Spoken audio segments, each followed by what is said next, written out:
Now look at this. Nag-deliver papunta sa bahay nila Pangulong Bongbong Marcos at Speaker Martin Romualdez. Mag-insert o magpasok ng 100 billion worth of projects sa BICAM. Sana po ay hindi nila ako mapatay bago ko mailabas ang lahat. Ginawa ko lang ang utos sa akin, pero ngayon, handa na akong harapin ang lahat. Ginagamit ng administrasyon ang buong resources ng bansa para tumahimik ako. That he will shoot me if I will talk. Gagamitin ako bilang panakipbutas sa kanilang kampanya laban sa korupsyon. Hindi na ako mananahimik, ilalabas ko ang lahat ng katotohanan. May resibo, may ebidensya, at may pangalan. Para sa bawat Pilipino, alam ko na buo ang galit ninyo sa akin ngayon. Nauunawaan ko rin kung bakit, lalo na at malaki ang halagang nakataya. Pero bago kayo humusga, hayaan ninyong ipaliwanag ko ang buong katotohanan. Matagal akong hindi nagsalita dahil may direktang utos sa akin. Huwag nang bumalik ng Pilipinas at manahimik na lamang. Umalis ako noong July 19, 2025 para sa aking medical check-up. Nakaplanong bumalik pagkatapos ng SONA ni Pangulo. Pero habang papauwi na ako, tinawagan ako ni dating Speaker Martin Romualdez at sinabihan, "Stay out of the country. You will be well taken care of as instructed by the President." Noon naniniwala pa ako sa kanila, kaya't hindi ako bumalik. Tumikom ang aking bibig, sumunod ako, pero ang hindi ko alam, ang ibig pala nilang sabihin sa aalagaan ka namin ay gagamitin ako bilang panakipbutas sa kanilang kampanya laban sa korupsyon. Ginawa nila akong poster boy ng kanilang sariling kasinungalingan.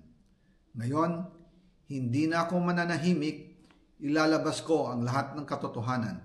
May resibo, may ebidensya, at may pangalan. Nagsimula ito nung tumawag si Sekmina Pangandaman sa akin nung nag-umpisa ang BICAM process last year, 2024. Ang sabi niya, katatapos lang ng meeting nila ni Pangulo at may instructions na mag-insert o magpasok ng 100 billion worth of projects sa BICAM.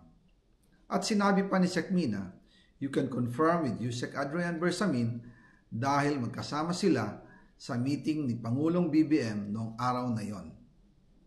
Tinawagan ko po agad si Yusek Adrian Bersamin at tinanong ko kung may instruction na ba ang Pangulo na magpasok ng 100 billion during their meeting. Ang sabi niya ay totoo nga po. Right after our conversation, tinawagan ko po si dating Speaker Martin Romualdez at nireport ko ang instructions ng Presidente to insert the 100 billion projects. At sinabi niya sa akin, what the President wants, he gets.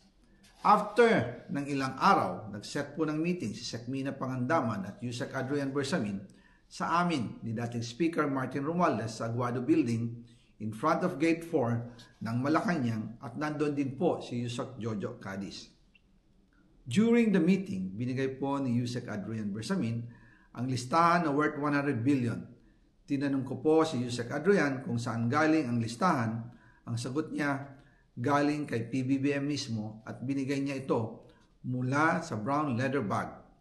Nung sinabi po ni Yusek Adrian Bersamin, yung brown leather bag, naalala ko noong nasa Singapore kami right after the elections of May 2022 sa Hilton Hotel, kami ni dating Speaker Martin and PBBM habang pauwi at pabalik ng Pilipinas, hinabol ng PSG ang brown leather bag at ang sabi ni PBBM, maiwan na lahat, wag lang ang brown leather bag. Kaya naniwala ako na utos talaga ito ng Pangulo. Pagkatapos ng ilang araw, I informed sina dating Speaker Martin Romualdez, Sekmina Pangandaman, Yusek Adrian Bersamin, and Yusek Jojo Cadiz na kung pwede 50 billion lang ang ipasok sa program funds dahil sobra ang DPWH funds versus sa DepEd. In practice, hindi pwede na mas malaki ang budget ng DPWH kaysa edukasyon. And yung balance na 50 billion, ilagay na lang sa unprogrammed funds for the 2025 budget.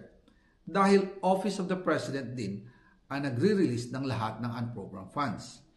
Pagkatapos ng isang araw, tinawagan ako ni Sec Mina at sinabi ang mensahe ng Pangulo. Ipasok ninyo yan dahil pinangako na sa akin ni Speaker Martin yan at hindi na pwedeng baguhin. Kumbaga, ang utos ng hari hindi pwedeng mabali. Again, I informed the Speaker and asked clearance about the instructions ng Pangulo. At ang sabi niya, wala tayong magagawa. Kaya po nagtataka ako kung bakit sinasabi ni Pangulo na hindi niya makilala ang budget, samantalang lahat na binawas at dinagdag sa mga ahensya ng gobyerno ay humihingi ng approval sa kanya si Sec Mina Pangandaman.